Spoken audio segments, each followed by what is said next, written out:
Okay, thank you very much to William Paul Cockshott for this interview. Paul is a honorary research fellow in computer science at Glasgow University, trained as an engineer. We'll mostly be talking about the topics from this book, How the World Works, which is materialist history of human labor, also has things to say about the future. One of the points that I found particularly interesting in this book was your endorsement of Marx's claim that, as he puts it roughly, accumulation of capital is increase of the proletariat. So there's a link between accumulation of capital and the growth of the labor force. So I wonder if you could explain why you endorse this claim and why you think it implies a kind of demographic crisis for contemporary capitalism. Okay. The claim stems from the labor theory of value, that the reason why things are valuable is that human time has to be spent to produce them. And that's something that Adam Smith argued and that Marx endorsed. The corollary of that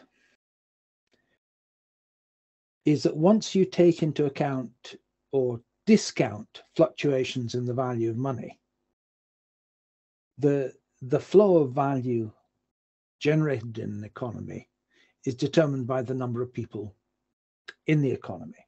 Now, that can be thrown off by the fact that over time, the unit of currency can inflate. The actual real expenditure that a society undertakes is the expenditure of its people's time. Now, when you look at what the rate of profit is, the rate of profit is basically dividing the share of national income that goes to property as opposed to wages by the value of the capital stock in the country. Now, again, when you've got inflation going on, it's difficult to get an accurate measure of the value of the capital stock, because machines that were bought a long time ago seem cheap, but by modern value. But what you have to do to get realistic accounting is to say, what is the replacement cost of the equipment? And if the replacement cost is measured in the same units, the number of people would have to work for how many years now to replace the equipment, and you're rating the value of output in the person years as well, so you divide both by a constant quantity, constant scalar dimension. You find that if you get a better understanding of what Marx's theory of a declining rate of profit was about. It was saying that as time went on, the stock of equipment in society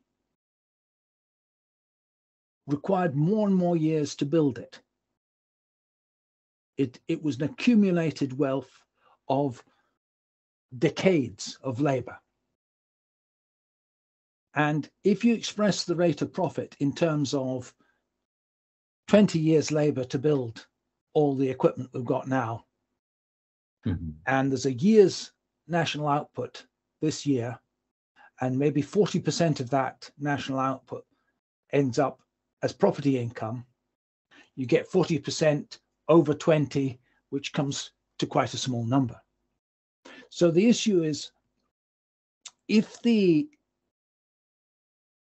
you want to look at what happens to the rate of profit, you have to look at how the capital stock of society changes over time, measured in constant units of the years it would take to replace it.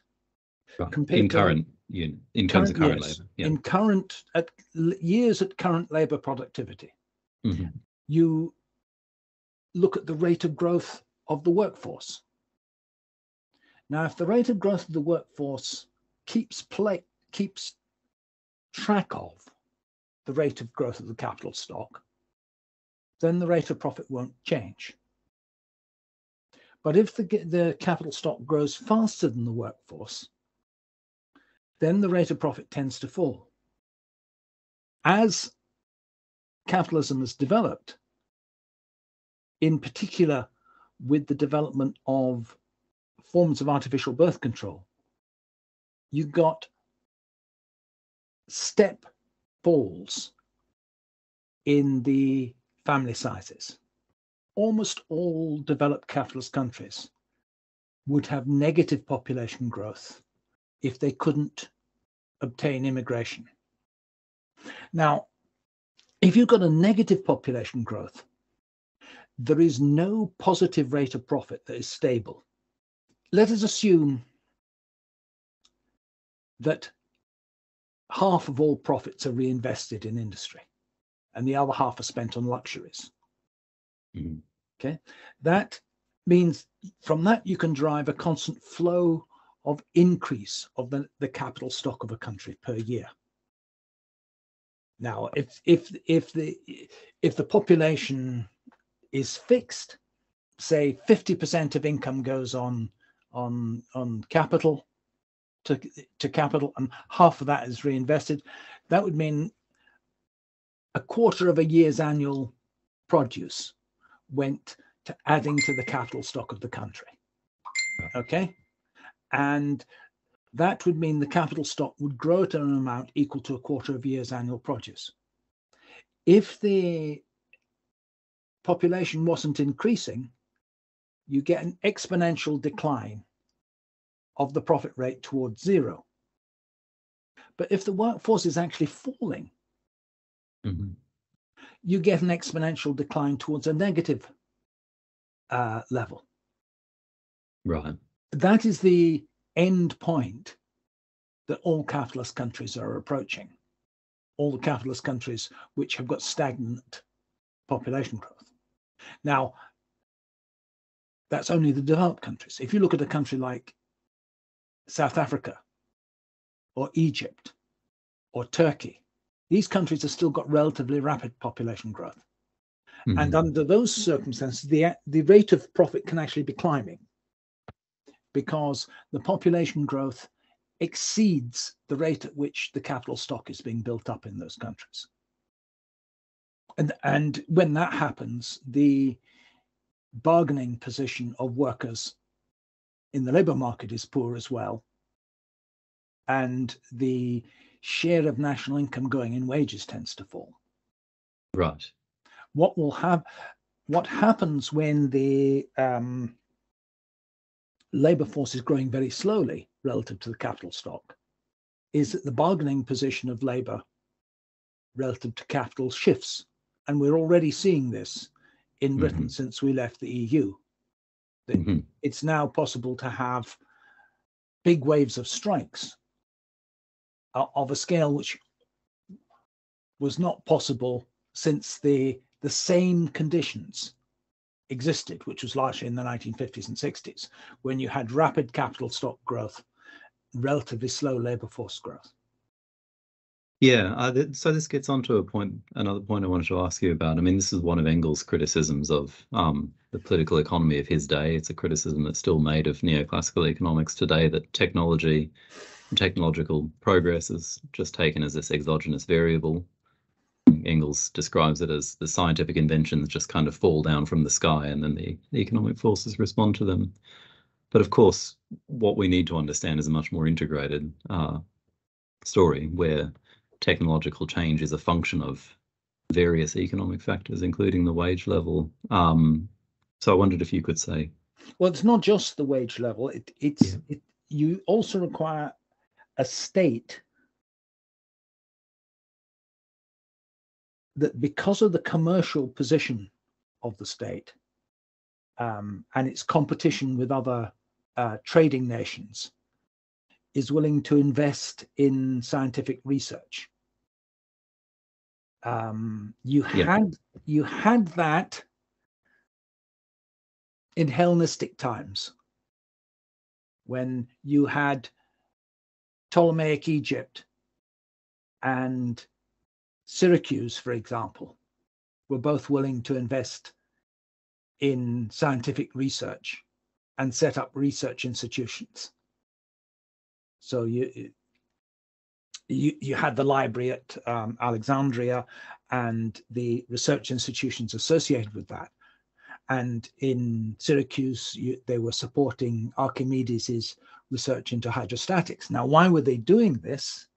It was because of trade interests. They wanted to build larger ships.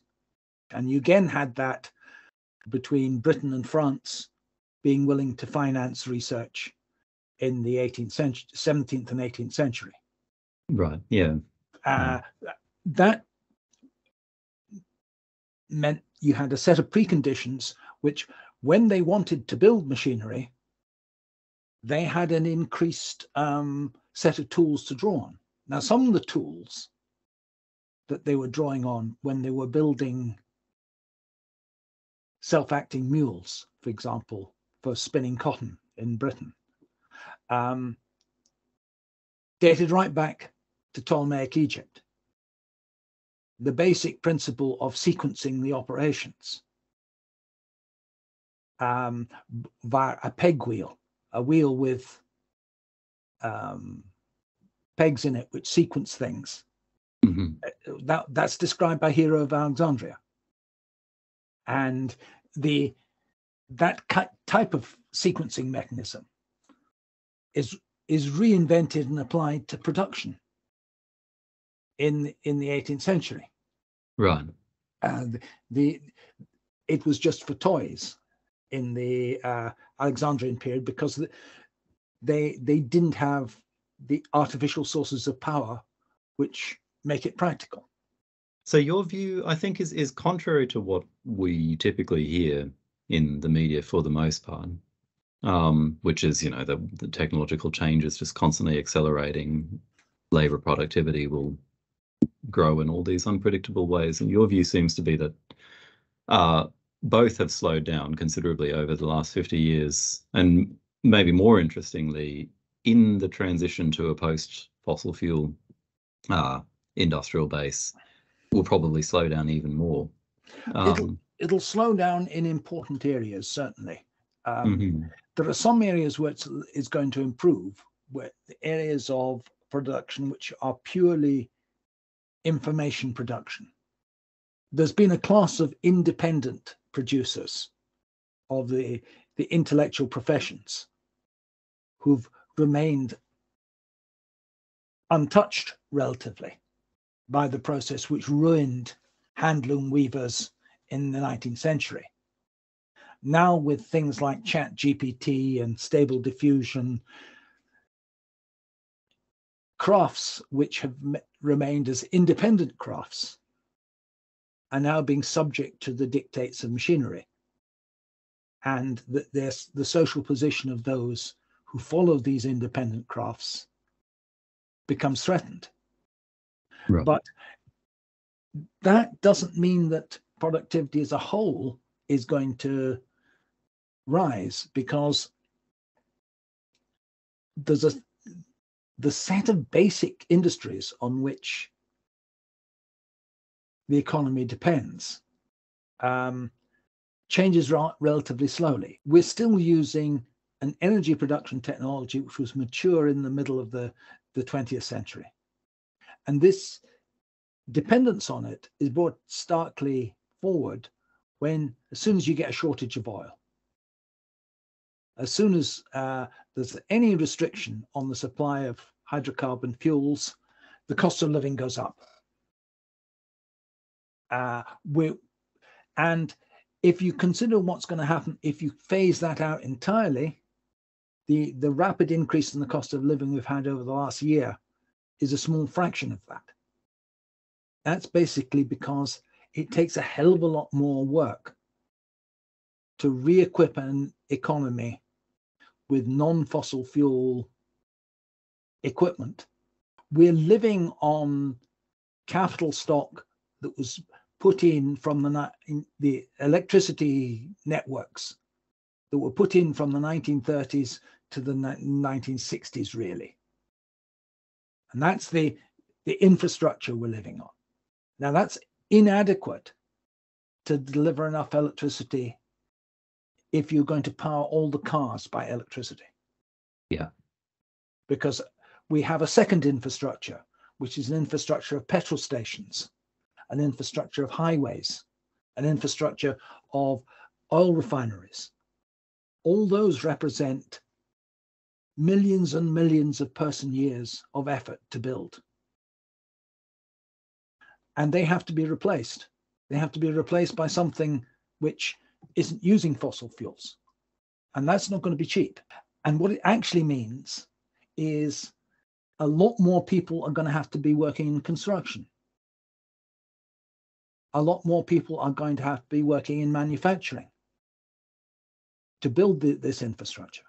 And at the same time, if you're going to look at the steelworks are currently producing steel using coal. That's relatively easy.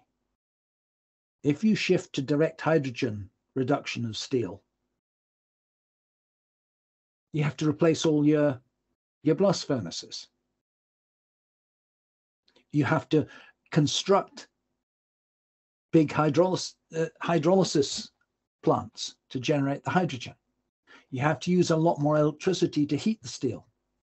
The process of replacement of the technologies requires considerable capital investment.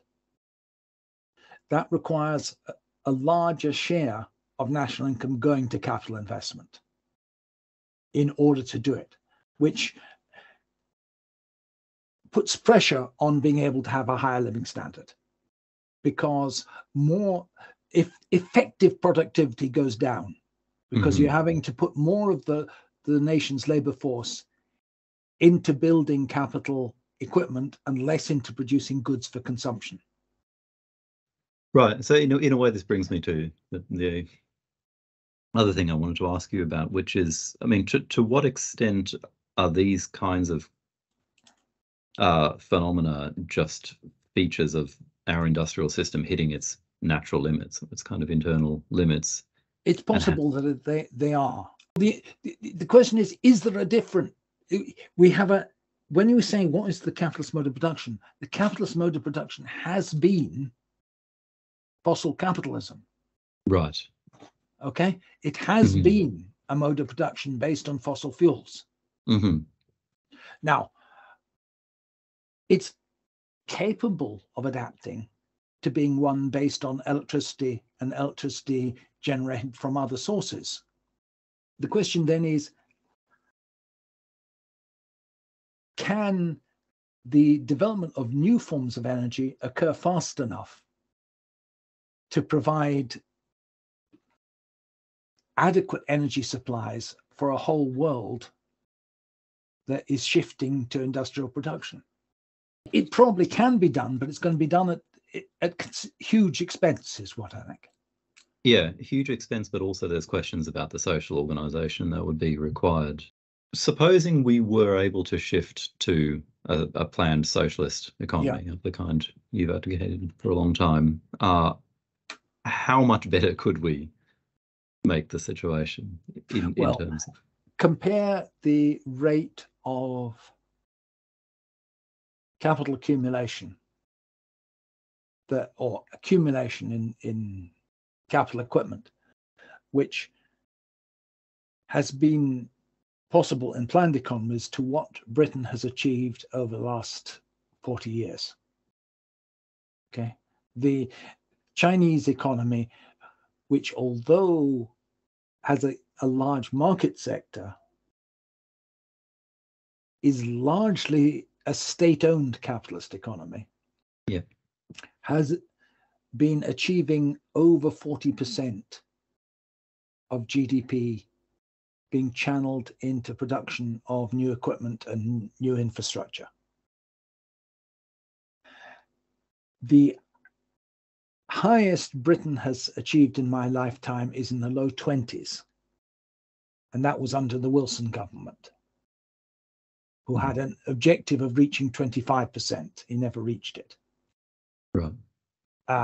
Never reached it because they didn't have what the Labour politicians were saying at the time is you could take a horse to water, you couldn't force it to drink, when they were referring to private industry. They were giving them the indications on what they should invest, but they couldn't persuade them to do it. Yeah. The difference is that in the industries that are owned by the government, the investment can be instructed. And the British economy had no difficulty rapidly developing nuclear power in the 1950s and 60s. Even though no one had ever built a nuclear power station before, the Churchill government approved in about 1954 the building of a nuclear power station, and within 2 years the Queen was opening it and having it switched on. They could do that because it was a government department acting under orders that did it. Now, the government department hired or was headed by, leading physicists like Cockerell, people who had split the atom and were of known competence, but they could do it because the government could give instructions to do it. If they had waited in the hope that the British engineering industry would sometime do it, it would never have happened. Now, you're starting to see private capital investing in things like small nuclear power stations and in possible thermonuclear stations. There's a lot of capital investment going into that. That is only possible under two conditions. One is that for 50 years, the public sector paid for experimental thermonuclear tokamaks, paid for the basic research. And secondly, that they know that there's going to be government planning mandating the replacement of fossil fuel power stations. Under those circumstances, the private capital comes forth. This is the difference between free market capitalism and the kind of states mixed economy that Britain had up until Thatcher and that China's got now. Those kind of mixed economies can achieve a much higher rate of investment. Right. And the capital stock rises rapidly. And this then produces the stronger social position of the working class. And that produced a social crisis in Britain.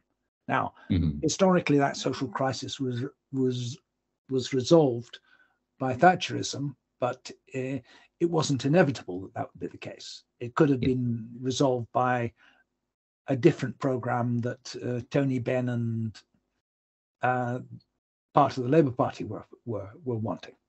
One thing you could do if you moved to a planned economy where you wouldn't have individual capitalists extracting profit in the same way, which you've discussed, is you could have a situation where Labour effectively receive the full value, workers receive the full value of their labour.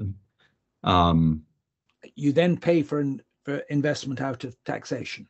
Out of taxation, right. But in principle, if you work for an hour, then you're able to. Net new investment would have to be met out of taxation, because the value of goods that people purchase would include the depreciation on them. So just replacement of capital stock wouldn't have to be met out of taxation.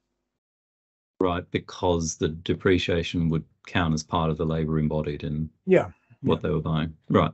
So I'm just trying to think about, how not only the reality of work could be different in this situation, but also how some of the demographic issues. I mean, one thing you mentioned in the book, for example, is in theory, the cost of childcare should be 1/3 of the earnings of a parent, because each person in childcare centre can take care of 3 children. And yet, as it turns out, it's usually not worthwhile for somebody to.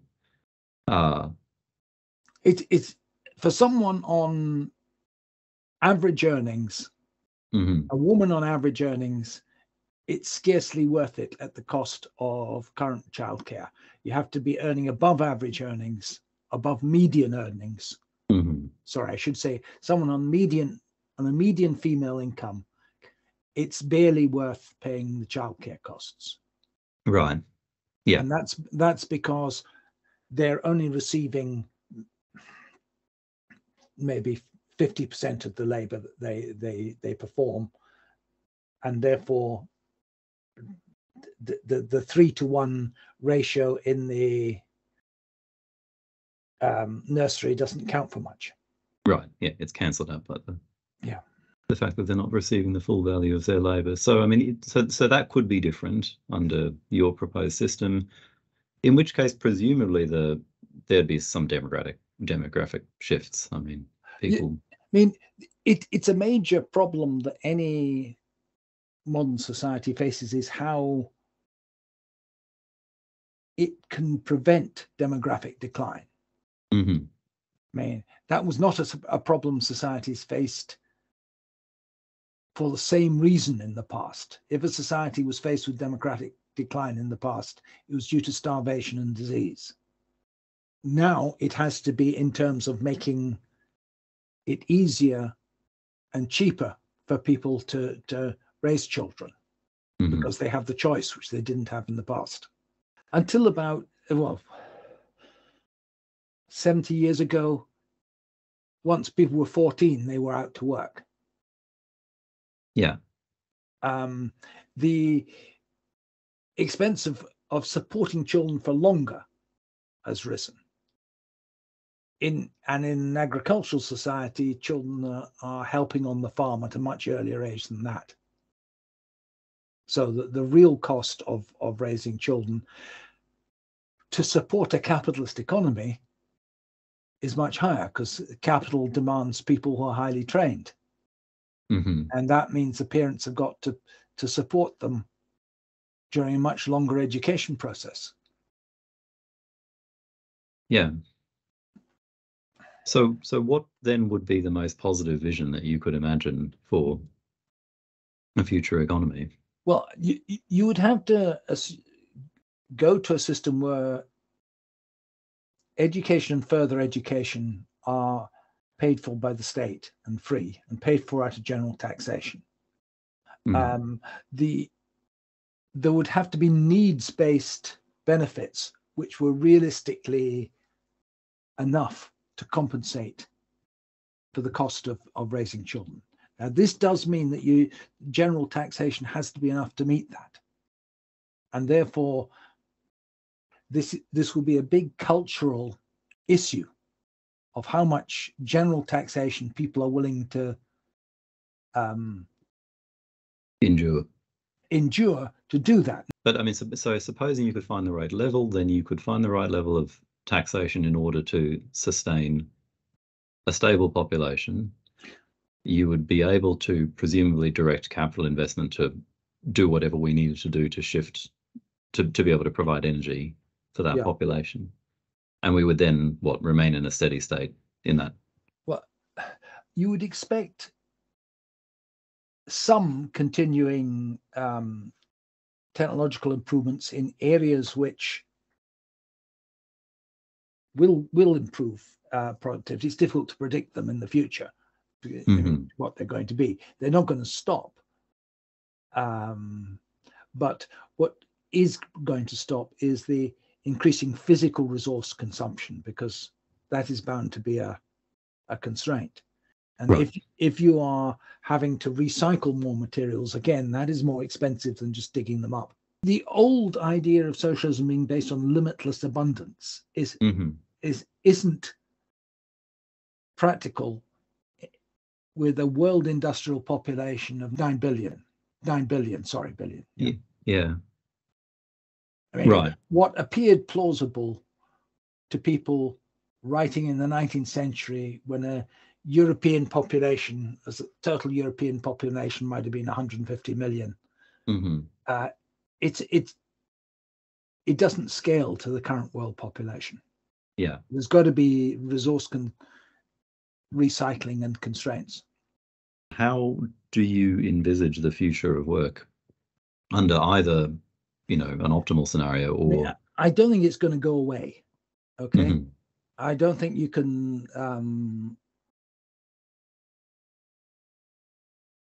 assume that we're all going to be lazy and do nothing. That it's still going to be necessary for people to work.